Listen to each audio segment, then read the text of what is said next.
पैठण गावात नाथांच्या मंदिरातील देवघरात सर्वात वर तुळशीची माळ घातलेली पांडुरंगाची एक विलक्षण मूर्ती आहे. ही मूर्ती सदैव फुलांनी, वस्त्रांनी आणि अलंकारांनी झाकलेली असते. त्यामुळे भक्तांना फक्त त्या भगवंताच्या मुखकमलाचंच दर्शन घडतं. पण या मूर्तीचं खरं वैशिष्ट्य वेगळंच आहे.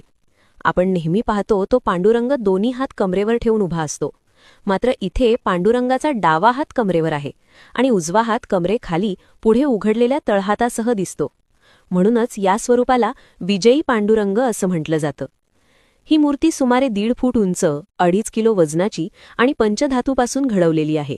या मूर्तीमागे एक अत्यंत भावस्पर्शी आख्यायिका सांगितली जाते. कर्नाटकातील राजा रामदेवराय हा पंढरपूरच्या पांडुरंगाचा निस्सीम भक्त होता. त्याने मोठ्या भक्तिभावाने मंदिर बांधलं आणि सोनारांकडून पंचधातूंची ही सुंदर मूर्ती बनवून घेतली.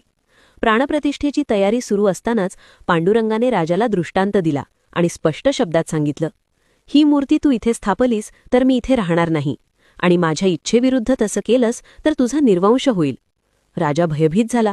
त्याने नम्रपणे विचारलं, मग या मूर्तीचं मी काय करू?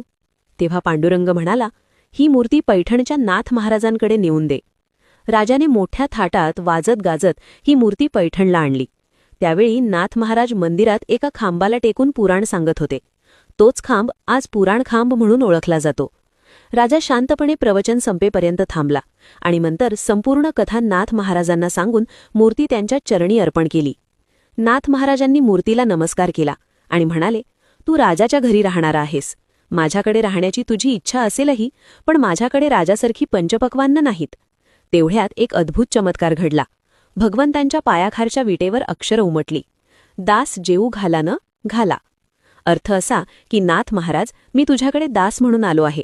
जेवायला दे अथवा न दे, मी तुझ्याजवळच राहणार. आजही त्या विटेवर ही अक्षरं स्पष्ट दिसतात.